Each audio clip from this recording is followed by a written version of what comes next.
parents, je vous dis grand merci.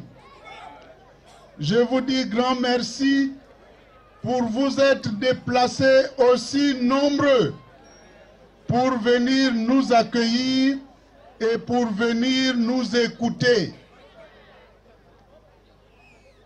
Avant que je vous dise ce que j'ai sur le cœur, je vais faire comme cela se passe dans nos corps de garde. Je vais vous donner mon identité. Je m'appelle Nzuba Ndama Guy.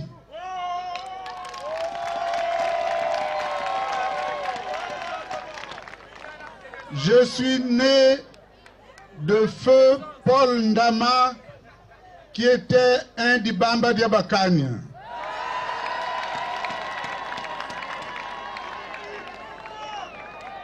Je suis né de Martine Magassi. Elle est une femme Mougambou, donc je suis un Mougambou.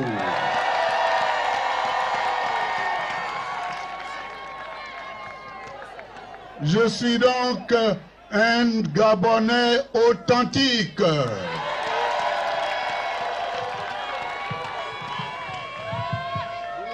Un Gabonais authentique doit savoir d'où il vient et où il va.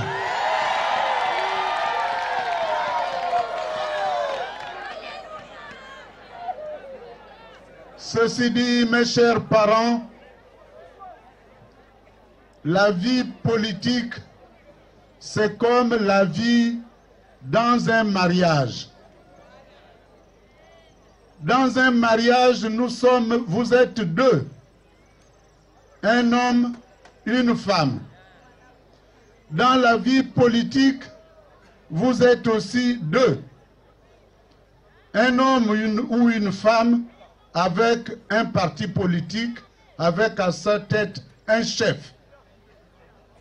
Le jour où les deux ne peuvent plus s'entendre, qu'est-ce qu'ils font? Ils divorcent, non? Je suis donc venu aujourd'hui vous annoncer publiquement mon divorce d'avec Monsieur Bongo Ondimba Ali.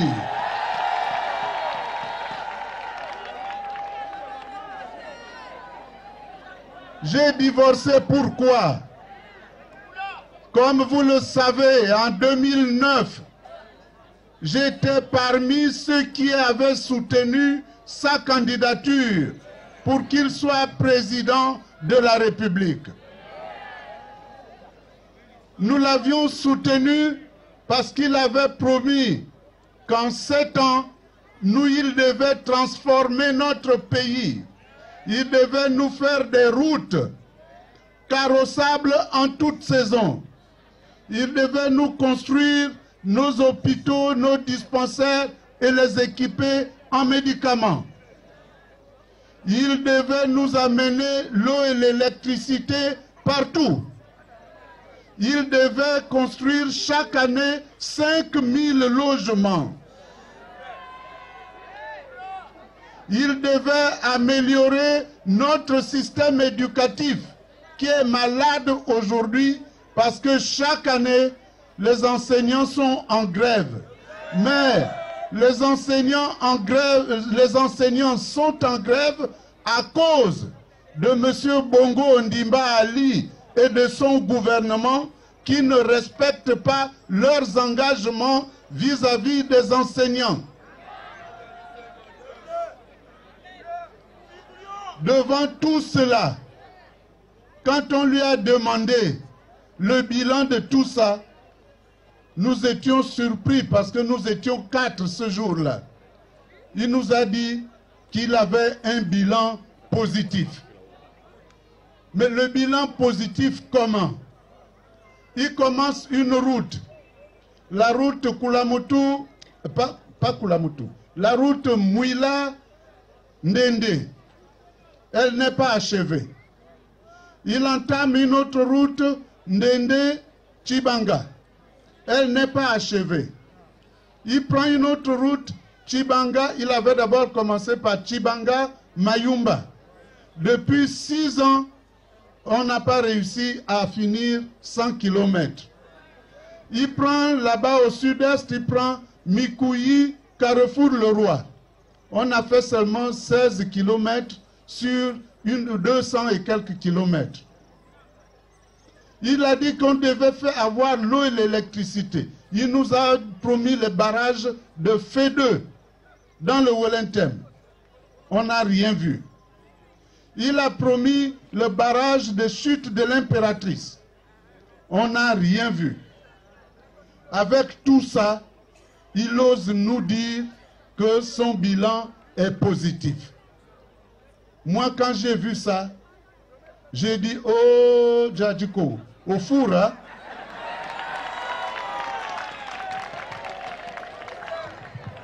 Au four, parce que il n'y a que lui-même qui ne voit pas ça. Mais c'est normal qu'il ne voit pas ça. Il est enfermé dans une tour d'ivoire.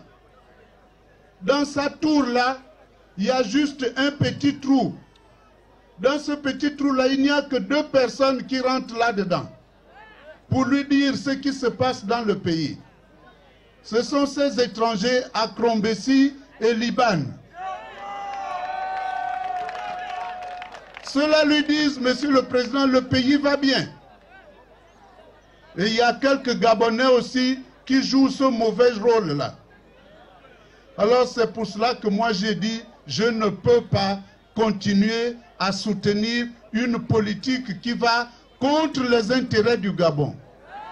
Je ne peux pas continuer à soutenir un président qui ne connaît pas son pays. Il n'a jamais vécu dans un village. Il ne sait pas ce qui se passe dans un village. Alors, aujourd'hui, quand j'entends ceux qui le supportent dire « Oui, mais les Nzouba, c'est des vieillards ». Mais on a mis un jeune au pouvoir. Qu'est-ce qu'il a montré? Il a montré qu'il n'est pas à la hauteur. Aujourd'hui, il passe son temps à nous insulter. Moi, je ne l'ai jamais insulté. Je critique sa politique, mais je ne l'ai jamais insulté. Mais là où lui commence à insulter les vieux, s'il avait grandi au corps de garde, il aurait compris qu'on n'insulte pas un vieux sur la place publique et qui plus est dans son village.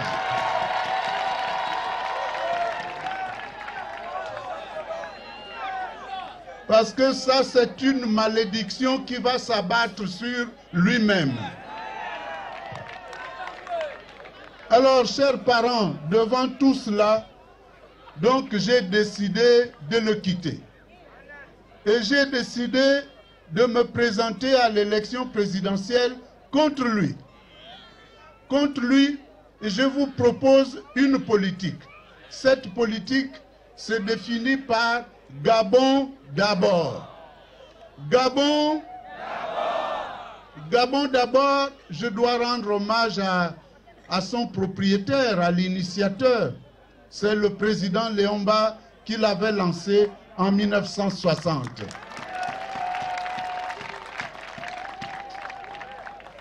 Ça c'est pour... Je m'adresse là à ces petits qui sont autour du président là, qui disent qu'on ne fait pas du neuf avec du vieux. Mais je veux leur dire que notre pays a une histoire. Le Gabon n'a pas commencé en 2009. Il faut se référer à ce que nos pères fondateurs ont fait.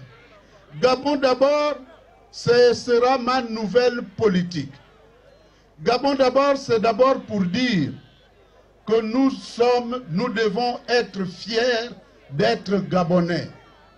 Monsieur Bongo, pendant 7 ans, il s'est moqué de nous. Il nous a humiliés. Il nous a fait des promesses tous les jours. Et à chaque fois, on ne sait pas où il va. C'est pour cela que lui ai dit je lui ai donné un petit nom. Vous pouvez l'appeler soit Dimbunga, soit Buruburu.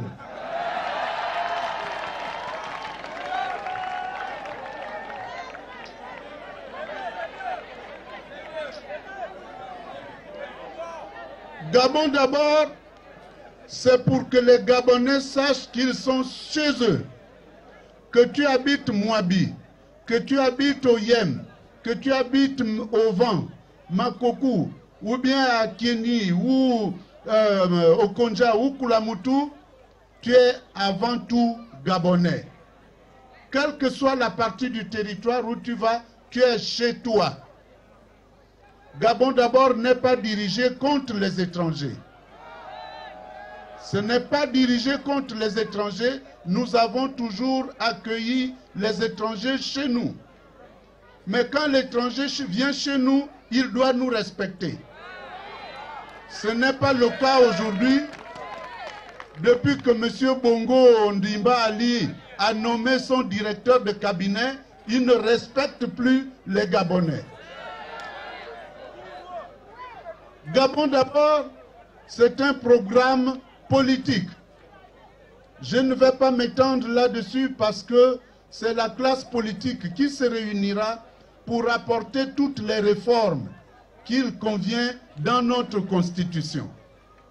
Moi, je ris un peu quand j'entends les émergents dire « Oui, la constitution actuelle, l'élection à un tour, qui avait mis ça?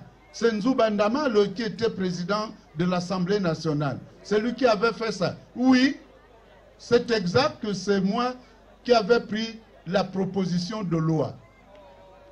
Mais quand j'ai pris cette proposition de loi, c'était en 2003. M. Bongo Ondimba Ali est arrivé au pouvoir en 2009. Il a révisé la Constitution en 2011.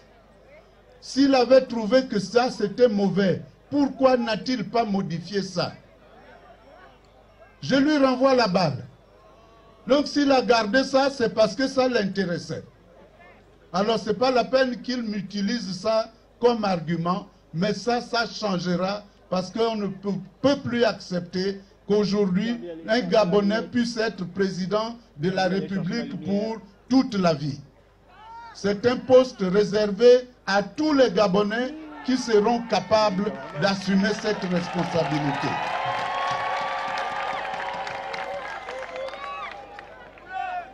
Gabon d'abord a un volet économique.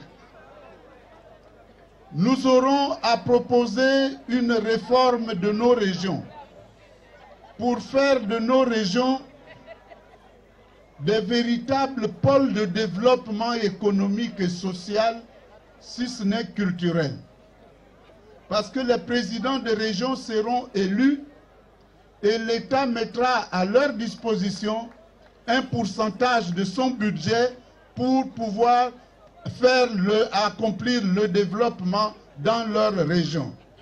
C'est le gouvernement en accord avec les différentes composantes socio-professionnelles qui détermineront le nombre de régions, 5, 6, cela dépendra des circonstances du moment.